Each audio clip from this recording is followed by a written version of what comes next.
CIST, une nouvelle étape qui s'ouvre pour la famille royale ce samedi 10 septembre, après la sidération de la mort brutale d'Elisabeth de jeudi 8 septembre, puis les nombreux protocoles autour du nouveau roi Charles III, une longue période de deuil vient de commencer pour tout le clan meurtri de la perte de sa souveraine, tout autant que de sa matriarche.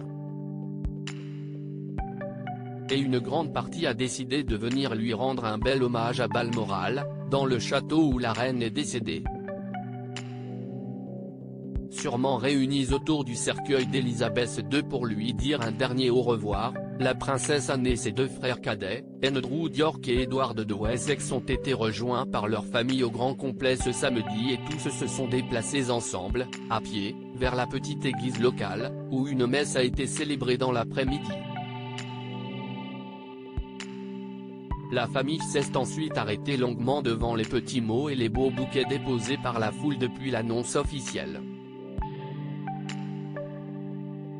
Des petits-enfants très émus, un magnifique hommage qui a notamment beaucoup ému Zara Tindall, la fille cadette de la princesse Anne. Apparue dans un long manteau noir, aux côtés de sa mère et de son frère Peter, la cavalière blonde a éclaté en sanglots en arrivant sur place et a eu du mal à se reprendre. Son mari Mike, souvent présent lors d'événements importants, était cette fois absent, sûrement en charge de leurs trois enfants Mia, Lena et Luca, 8, 4 et 1 an, mais aussi de Savannah et Isla, 11 et 10 ans, les filles de son beau-frère, Peter, bien plus discret. Leurs cousines Eugénie et Béatrice étaient également présentes sans leurs époux ni leurs enfants et semblaient elles aussi très tristes.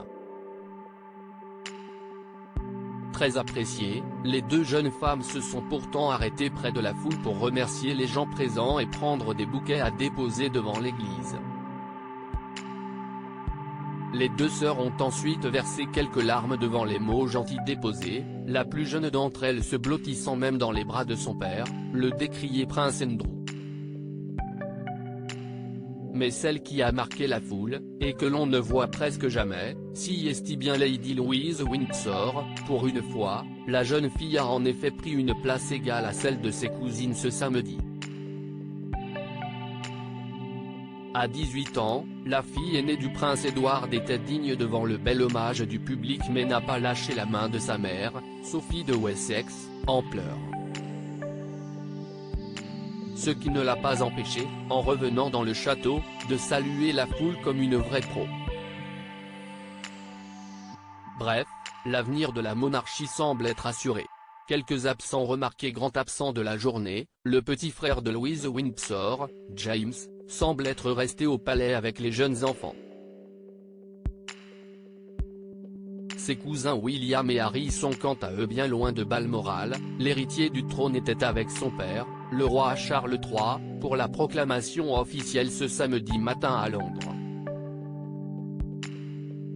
Le cadet, quant à lui, semble être à Windsor avec sa femme Meghan, tout comme Kate Middleton, qui a préféré rester au calme avec ses trois enfants, George, Charlotte et Louis, 9 ans, 7 ans, et 4 ans.